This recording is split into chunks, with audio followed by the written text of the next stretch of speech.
Oh, okay, I thought you did.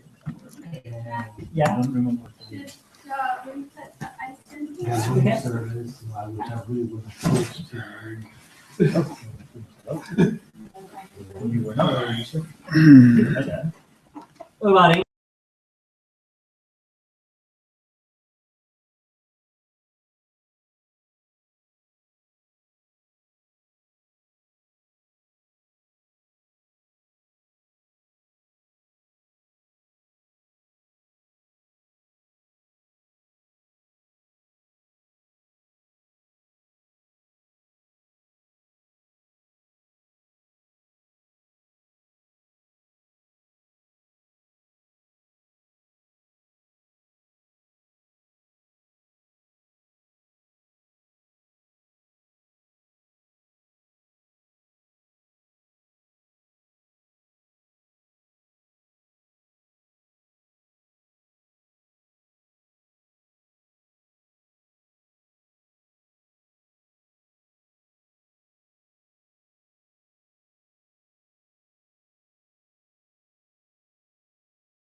I don't want things to mess up. If you say one Oh, thing- okay. So Q&A, the Q&A app is disabled here. So for I see you.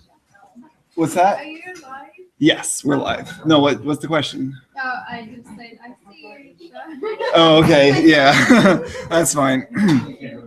So anybody who has a question online, just go ahead and shoot me an email, and I'll get it on my phone and respond to it there. All right, so I'm gonna go ahead and share my screen here, and we'll get started.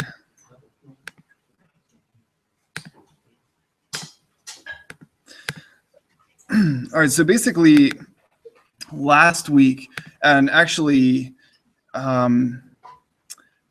let me go ahead and repost the link to this. Hang on here.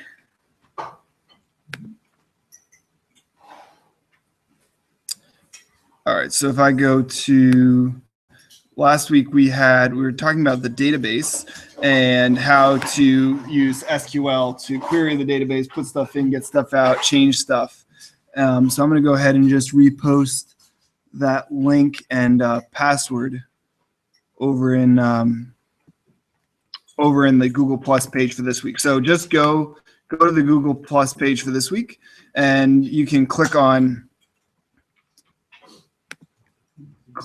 the link to get into the database, and I'm also going to re-enter the username and password below it. Oops. Okay.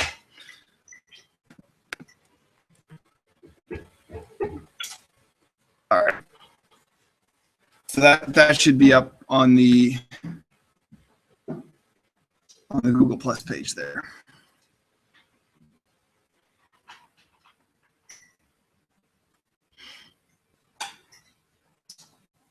Okay, so if you click on that link, it may remember your username and password from before. If not, it's mobile102, and the password is enter into with a 3 instead of an E and a capital I. And then once you're in there, you'll see over on the left all the different tables that we created. So was anyone here who's following along did not create a table last time? Did you not create a table last time? Okay. So for those who didn't create, I'm sorry, not a table, a database. Oh, no, yeah, a table. What you want to do is click on the link over here, mobile track, How do you get to the? to this whole page. So the question is, how do you get to the whole page? So go to the Google Plus page for the event. I think I saw it open on your computer there. And just refresh the page, and I posted a link to it along with the username and password. Right. You're not on one space. Yeah. All right. And let me know when you're in. And And Isha and John, you both have your databases up. All right, great. Is what password working for everyone else? Not working for me. Okay.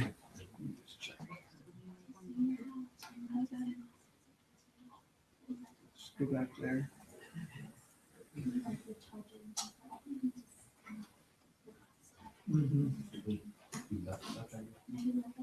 All right, I just wanted me to type it in.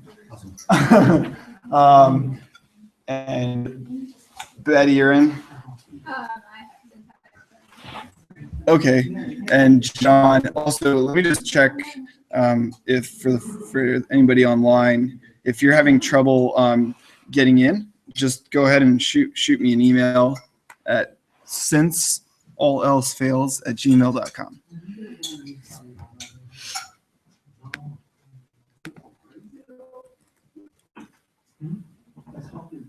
All right. So once you get in, you're going to click on mobile track over here. And then at the bottom, you'll see where it says create a new table on database mobile track. So just to keep things simple, you can just create, just put your first name as the table. And then number of fields, you can put in 2. And basically, we talked about last week that a database table is just like a table in Microsoft Word or Excel where you have columns and rows. So when it says number of fields, it's asking you, well, how many columns do you want to have in your table? So just go ahead and do that. Let's just do this David D2. Oh, I'll just do the full thing out. And then what you want to do is for the first field, we're going to make this so again, going back to our temperature tracking app, you're going to make the first field temperature, and the second field, we'll just call it label. I think that's what we were calling it. Let me just check to make sure we're consistent. Yeah. And then change the type of that field to varchar. So int is just an integer. So for the temperature, we're just keeping track of temperatures as integers. We won't worry about decimals for that. If we were going to worry about decimals, we'd want to go down and choose something like a float or a double. Those are the data types for that. And then for text, in this case label, you could do varchar, or what we did was there's actually a special type called timestamp. And since we're doing timestamps, we'll just use that. And then when you're done, you just go ahead and say save.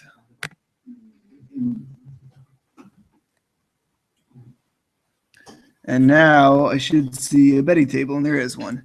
So you can just go ahead and go into that. Everybody else go into your tables. And as just a quick refresher from last week, or not last week, 2 weeks ago, the way you can manually put in some data by just going up here and clicking on insert, and throwing in, today was actually pretty cool. I think it was only like what, 87 or something. And we'll be hopeful that for the 5K it will be a nice 75. Anyway, and then you can also click the calendar to change the dates or whatever. And then when you say go, and you can click browse, then it puts those rows into your table. And then the other thing we talked about last week was starting with writing SQL code. So if you go to the SQL tab, you can start pulling stuff out of the table in different ways. So for example, suppose I only wanted to select rows where the temperature was greater than 100. I would say, and actually let me just increase the size of my screen here. Oops. Basically, what I'm doing here is I'm saying, okay, select all of the columns from the table called David D, where the value of the temperature column is greater than 100. So if we run this, and you guys can go ahead and type this in, just click on the SQL tab. If you type that in and run it, you'll see that I'm only getting rows where the temperature was greater than 100. Now, suppose, for some reason, I only wanted to get the dates and times where the temperature was greater than 100. If you click edit, it will bring up your, it's called a query. This kind of code is called a query. It'll bring it up so you can edit it. So instead of selecting all the columns, I'm going to say just give me the labels from table David D where the temperature is greater than 100. And I say, okay, go. And now I'm only getting the dates and times where the temperature is greater than 100. So that's the basics of the select query, which just pulls stuff out. But now, what if we wanted to use code to put stuff into our table? And obviously, this is what we're going to want to do for our app. Once people start, they record a time and a temperature, and we want an API that's going to stick that into the database. We, can't tell a computer, hey, go click on the insert tab and type this in and hit go. We need some code to have it do that. So the way we do that, sorry here, is with the insert statement.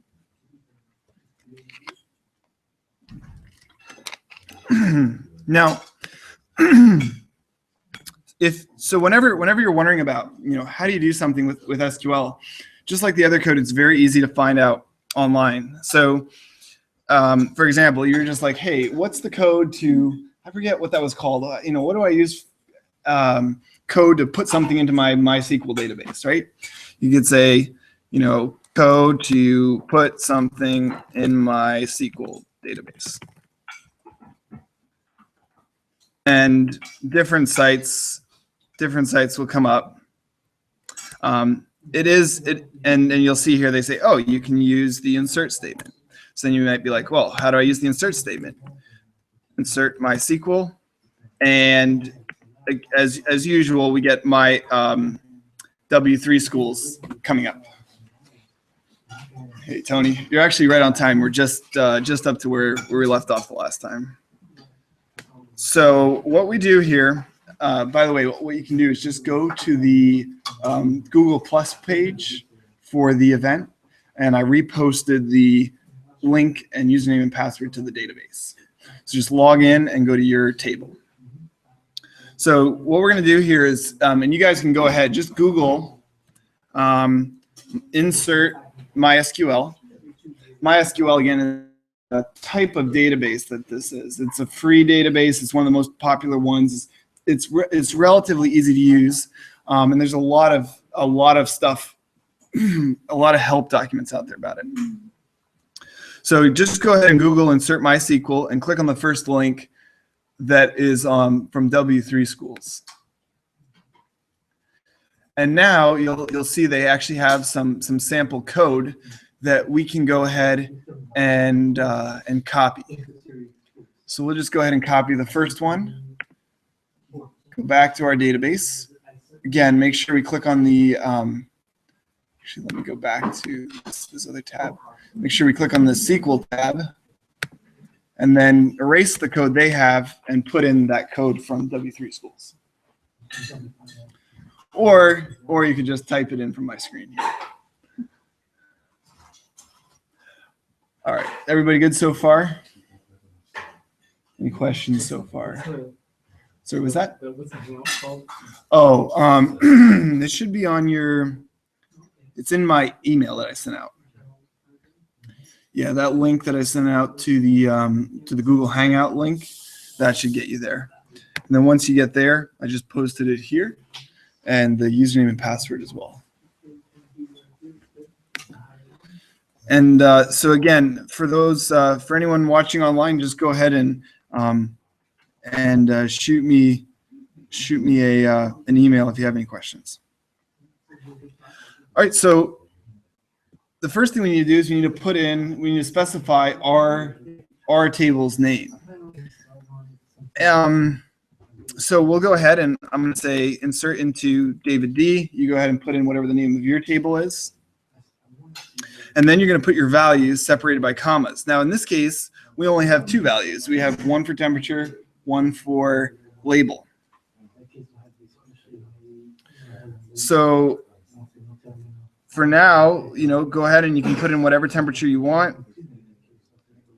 Let's see here, put in 78 and then a comma. And then here is now where we put in a value for the label, which would be the timestamp. Now, the tricky thing is that they are very particular about the format of a timestamp. They have a very specific way of putting it in. So just to make things easier, just write current _ timestamp, and that will automatically put in the current time in the right format and all of that. It has to be uppercase. I don't know if it has to be uppercase, but I always see it uppercase.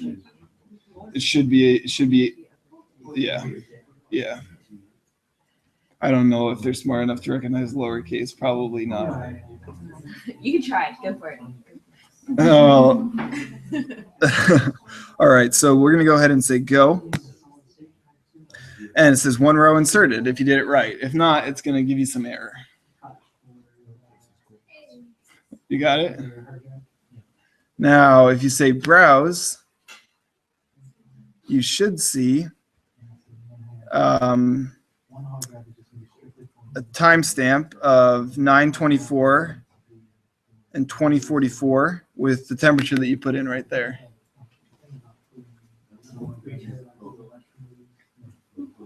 Did you get that? Did you get that, Isha? John, you got it? All right. So that's it. So that is all the code that you need to put stuff into the database. So now we know how to get stuff out of the database, and we know how to put stuff in the database, and that's all that we need actually for our basic app. Now there are other types of fields, and in fact, if you look on that W3 schools, you'll see that they have. Let me see here. They talk about. Let's see. So this is their PHP section. I'm not sure if they actually have a specific MySQL section. But if you do a Google search for MySQL commands, I'm just trying to see if there's a good tutorial somewhere. Oh, this is a little bit MySQL 101.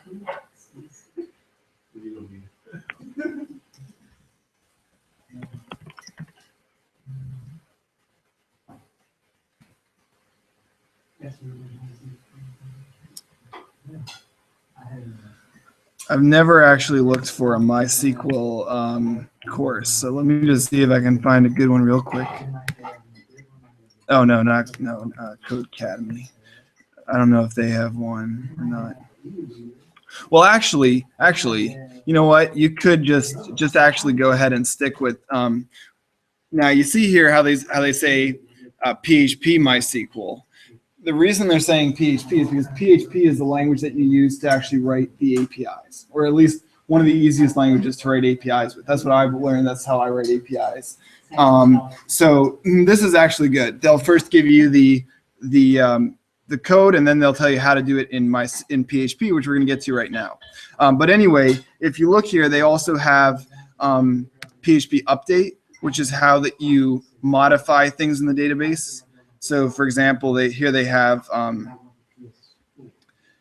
wanted to change Peter Griffin's age from 35 to 36. There's this command update that you can run to change things in the database. And then there's another one, PHP delete, that allows you to delete things from the database. But we're not going to need that for our application right now, so we'll skip that for now. But again, just so you know, in the future, if you're interested in those things, this is where you can get them. And you know what? Actually, and also, okay, so I'll leave it at that.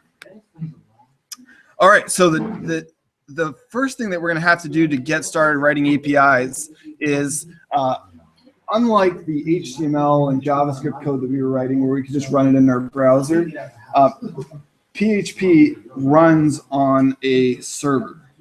It can't just run on your computer unless you make your computer a local server. So there are these things. For example, if you look up WAMP is one. XAMPP is another one. And these are different programs that you can install that will allow you to turn your computer into an actual local server, and you can run this code locally on your computer. You prefer one of the other? I'm not sure actually which one I've used in the past. I may have even used LAMP. So yeah, there's a few of them.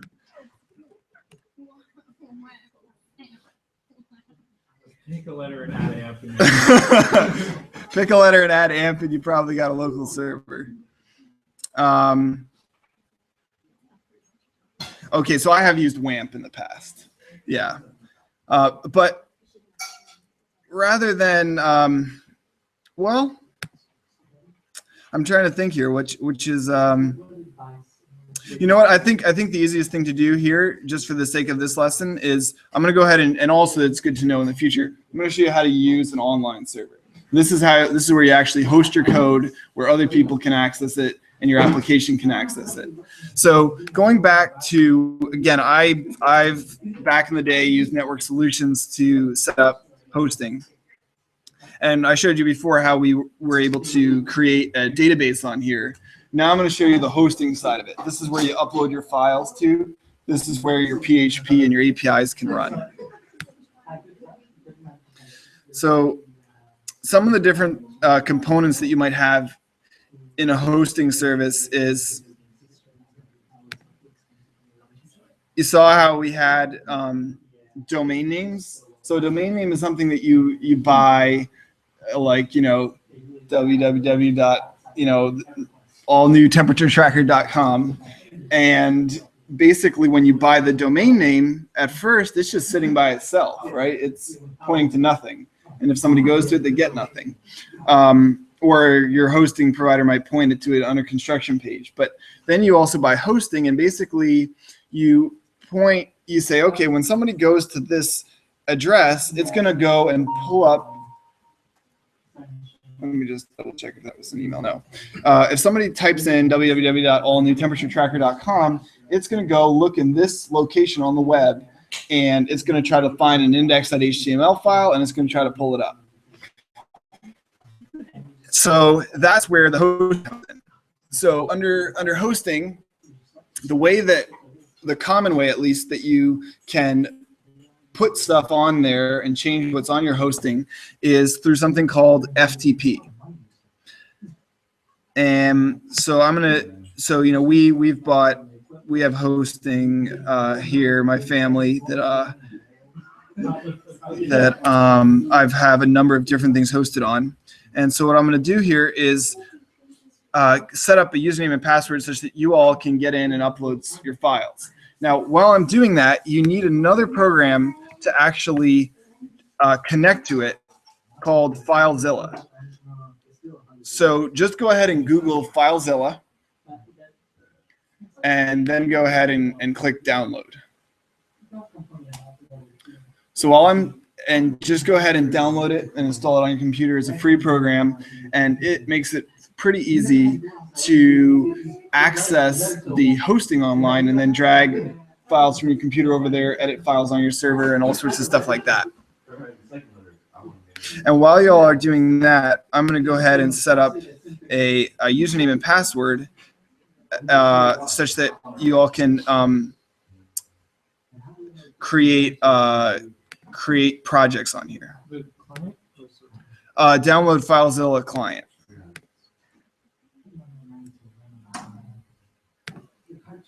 And again, just pause me if I'm going too fast.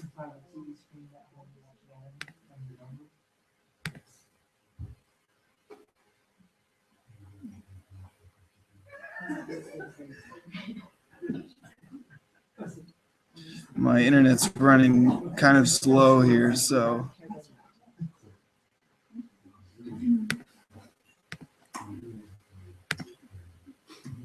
Okay.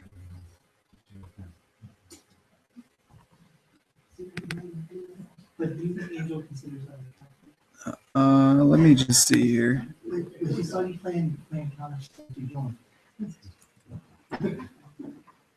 Okay, perfect. So I'm going to go ahead and create a new directory. Let's just call this mobile crash course. And now what I'm going to do is, so in my hosting, I've got all sorts of different projects. But what I can do is I can create a new folder that then I can create a username and password such that when you guys log in, you're only in that folder. So this is a way that you can, have multiple projects and give people specific access. Working with multiple teams, you don't want everyone to have each other. Yep, exactly. Now, I'm going to try to make it the same username and password as we had before.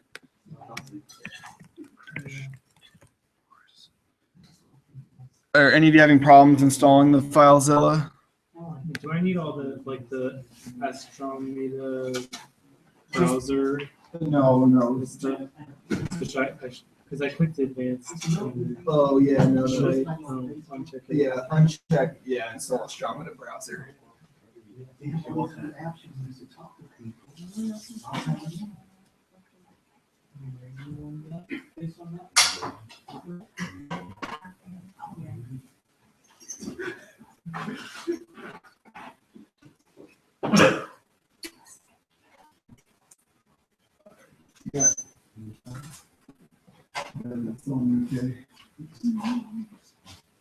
Oh, perfect. You're right. If we ever get too loud, let us know upstairs.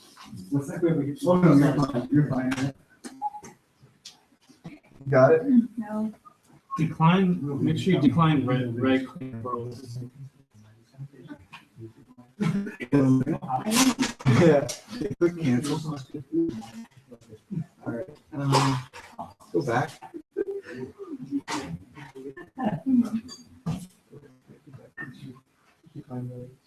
Okay.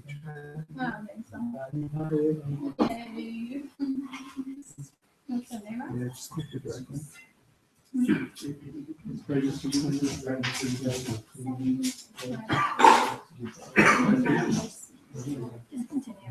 No. I'll follow it. Yeah, and similarly, yep. If anybody online has questions, go ahead and just shoot me an email here. So it's your word of wisdom. Basically, Yep. he's okay. He's just pick up your guitar and start playing. Wow.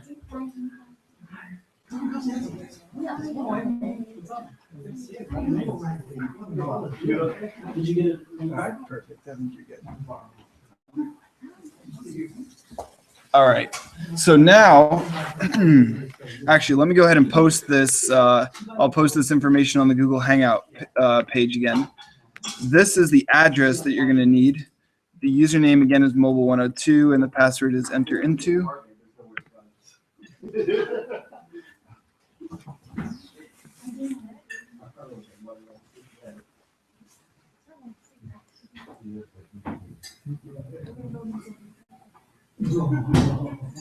All right, so that's now on there. So what you're going to do is go ahead and when you open up FileZilla, you're going to click on this little button up here, Open the Site Manager. And you can just go ahead and just call this whatever, Mobile Crash Course. Yes. Oh, yeah. So the button is the one in the upper left. All the way to the left. That guy right up there. Yep. Did you say open new folder or open new site? New site. Yep. So then you're going to click new site. And now where it says host, you're going to go ahead and paste in the link from the Google Hangout page. So that ugly NetSol host link. Paste that in there. Don't worry about the port. Protocol is FTP. Use plain FTP is fine. The only thing you're going to change then is the login type. You're going to change to normal. And then you're going to put in the username and password. Mobile102 and enter into.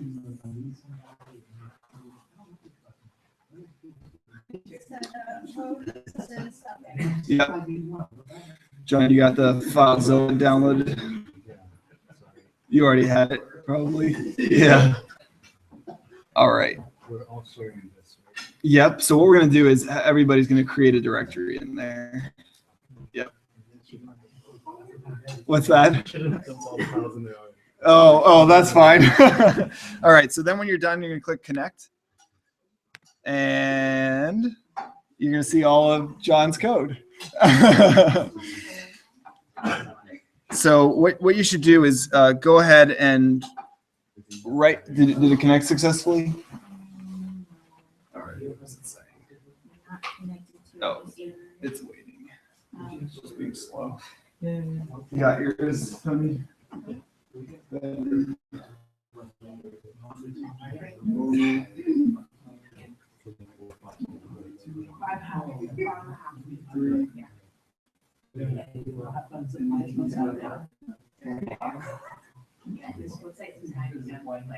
There you go. So perfect. So yeah, you see John, you're in there? Yeah. Connection timed out. Yikes. Are you leaving? Try dropping that down and clicking mobile crash course again. So it looks like your internet is being slow. Okay. Oh, wait a minute.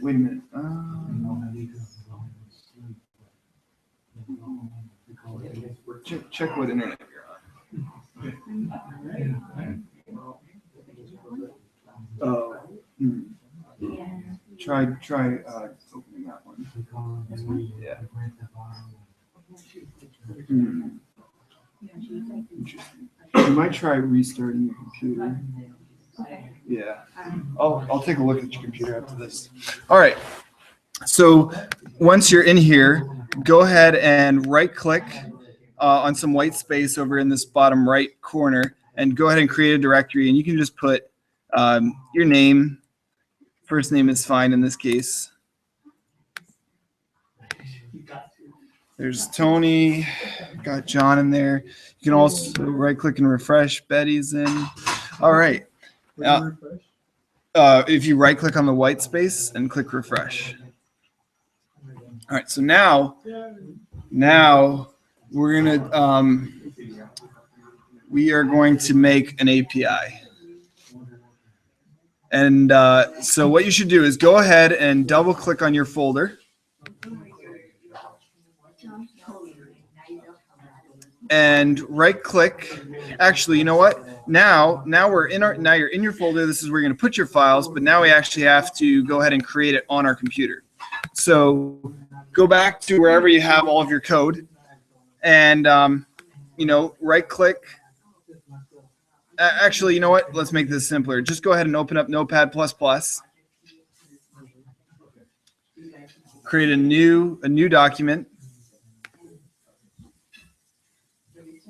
And then do File, Save As. Go to wherever you want to put this file, with the rest of your code probably. And now you're going to save as type PHP. So a fun fact behind PHP, you might say, well, what does PHP stand for? Well, PHP stands for PHP Hypertext Processor, preprocessor. So it is a recursive algorithm. I'm sorry, a recursive acronym. So somebody had fun with that. But anyway, so save it as type PHP, and for this time, let's just go ahead and call it get temps. And go ahead and save it.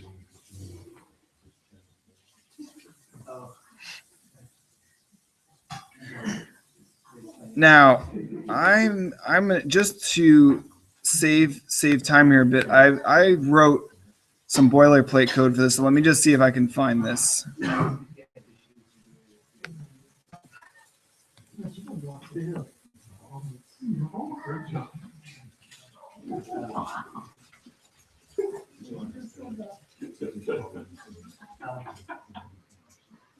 Oh my goodness gracious. Okay. Okay. Let me I said don't take any more stuff up there because no one doesn't need to wash any more dishes. And then I said unless you're gonna wash dishes. Okay. He said back. He says no. That's her job. That's about what I come to expect of what you say. Okay. All right. So what I'm going to do here is I'm going to go ahead and post. I'll walk through this, and you guys can type it in as we go along. All right. So I've been kind of going all over here, so sorry about that. Let me get back on track here.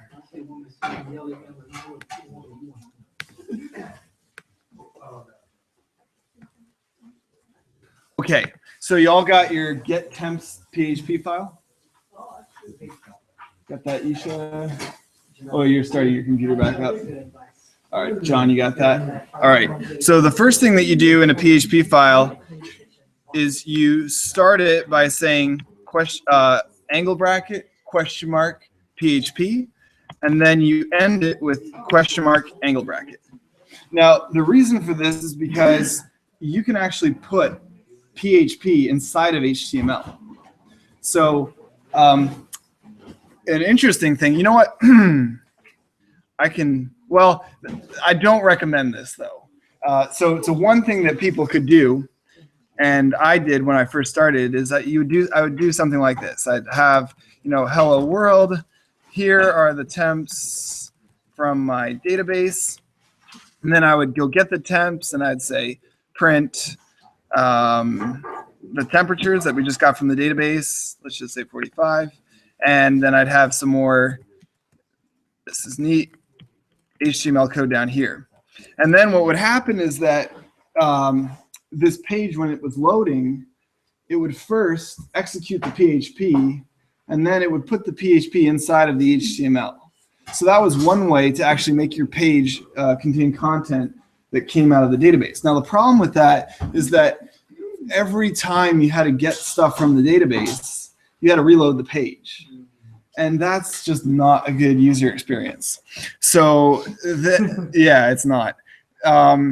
So people came up with this thing called Ajax. And what Ajax does is in your JavaScript, it enables you to go to the database, get the data, and it says, hey, whenever you get the data back, call this function, and then I'll take your data and I'll put it into my HTML file. But all the while, the user can keep doing whatever they want to do, and I can be displaying a nice loading message or whatever.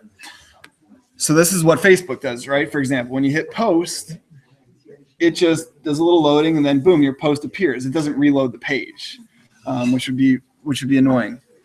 So for now, we're not going to do any type of HTML stuff. We're just going to have this be strictly PHP. So anyway, ignore all the other stuff I wrote. Your code file should look like just like this: question mark PHP, question mark, and then you've got those angle brackets just like in HTML surrounding it all.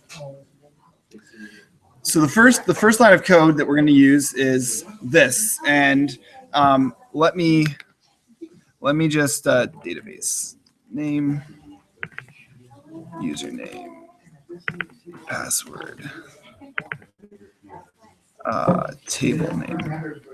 Okay, so go ahead and start typing this in, and I'll explain it. And again, you don't have to type database name, username, password. You can just put pairs of double quotes. So in PHP, all variables start with $. That's just how they delineate what a variable is. So we've got $con. Actually, you know what? I'm not certain that I can say all variables start with $, but as far as I know, all variables start with $. So we're creating a con variable, which just stands for connection. And then what we're doing is we're calling this function, mysqli _ connect, that creates a connection to our table. So with one line of code, we can connect this to that table out there on the internet.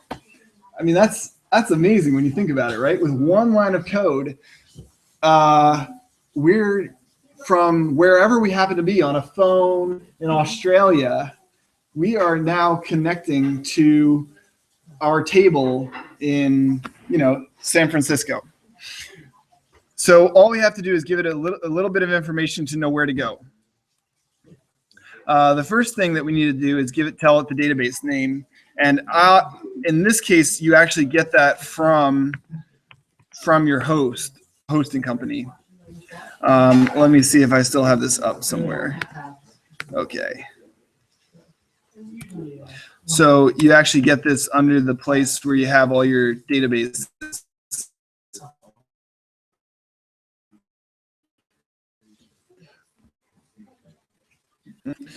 Sorry, I think that's being really slow. You sure were you able to connect?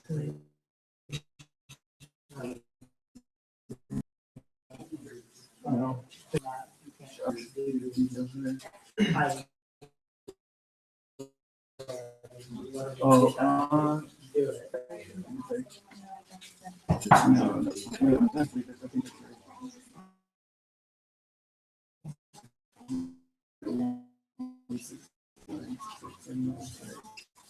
With the internet too here. I still kind of, but I didn't really see.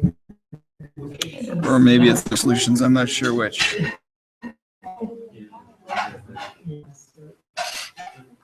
All right, here it comes. So anyway, in whatever hosting company you have, when you go to the place where you created your databases, where you manage your databases, and you should see. Okay, and again, in Network Solutions, it's down here under Database Manager. Basically, next to the database that you created, you should see the name of it.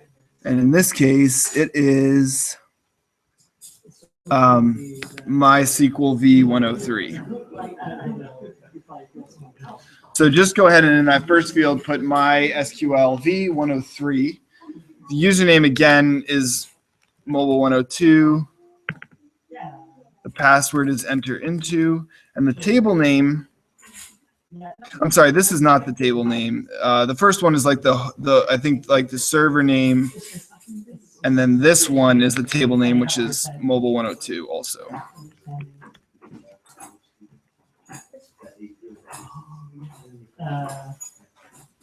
Actually, I'm not sure about that. I'm sorry. No, not mobile102. That's the username. Mobile track. Sorry about that. All right, so now your code should look, your first line should look like this. Oh, not Tony. No, we're doing that later. In our select statement, we say, what table we want to get stuff out of or put stuff into.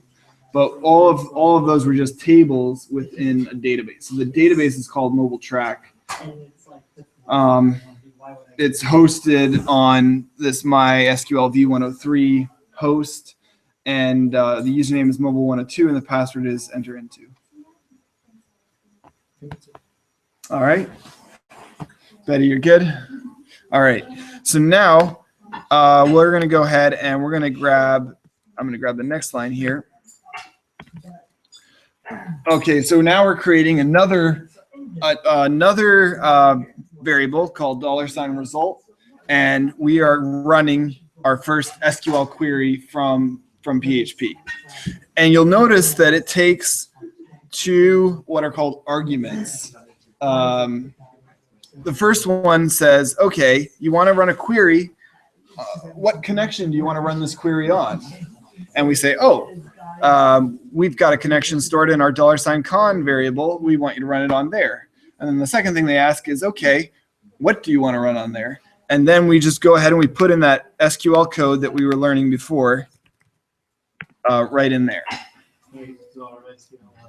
right in here in the code. Yep. So we're doing what PHP was doing before. Right. Yep.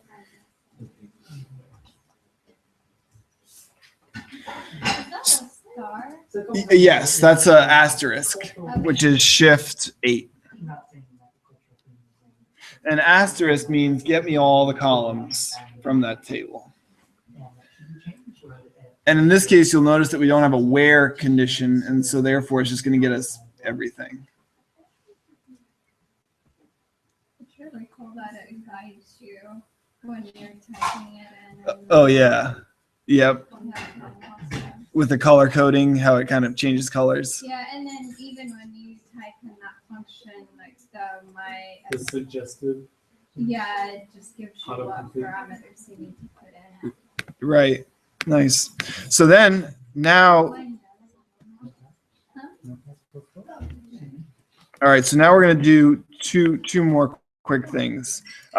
This one right here basically says, okay, go ahead and so result is now holding the data from our table. And in PHP, this is like a little arrow. It's a dash and a greater than sign. It's like it's supposed to be a little arrow. It says run this fetch all function on our results and return the results in this particular way. It's kind of cryptic, but basically my understanding of what this does is you've got these results, you know, in bits and bytes, and it's saying, okay, I want you to give me them in this format where I can reference the rows, and then it says, give me this column value for this row. Like, give me the temperature value for the first row. Give me the label value for the first row. All right, now go on to the next row. Give me that, give me that. And then the last thing we're going to do, did you got that? It's MySQLi underscore ASSOC.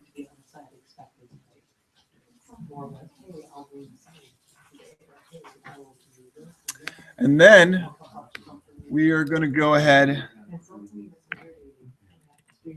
and echo it. Echo just means print it out.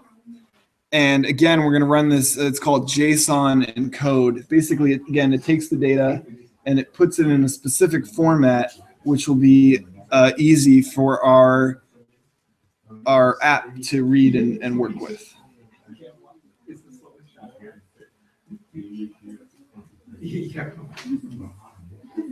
And you've just written your first API.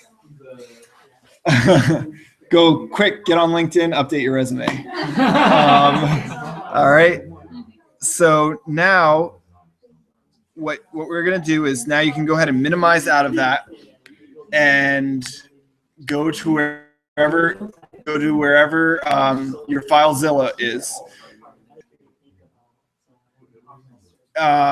One thing you can do, so you want to get FileZilla over on over on the left side is your computer, and on the right side is the server. So actually, let me just make sure I go in. Oops, not that.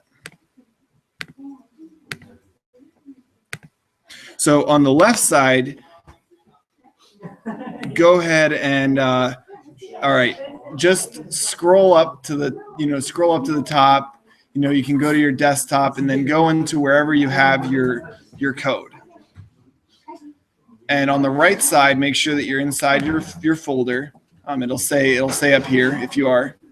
And then you're going to drag your gettemps.php code over to the right side. And it should go boom and put it in there.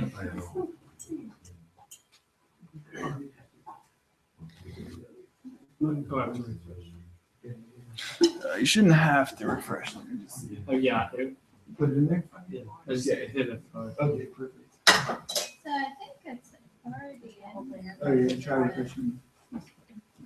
Okay, perfect. So yeah, if you don't see it in there, don't worry. You may just need to refresh.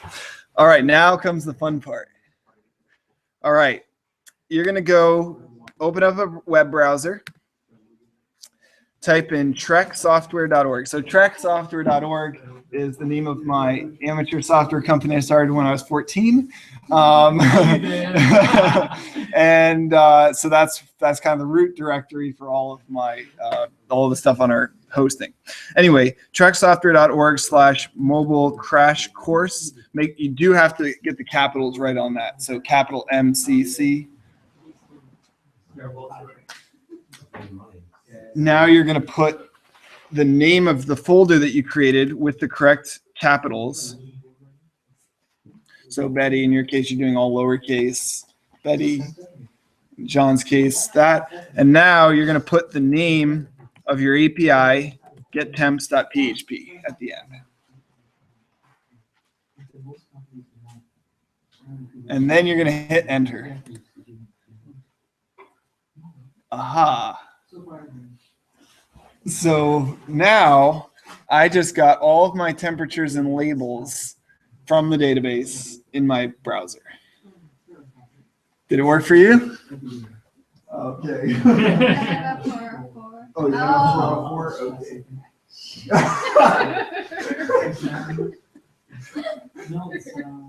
Okay. Crash course has to be CC.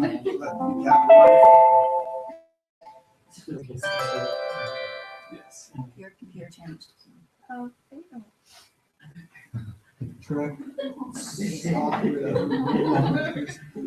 Check the capitalization on Tony R. Over here. Let's see what Dave is doing this week. Yeah. No, there you go. Yeah, you can see everything, right? You're in a hurry. Oh, Tony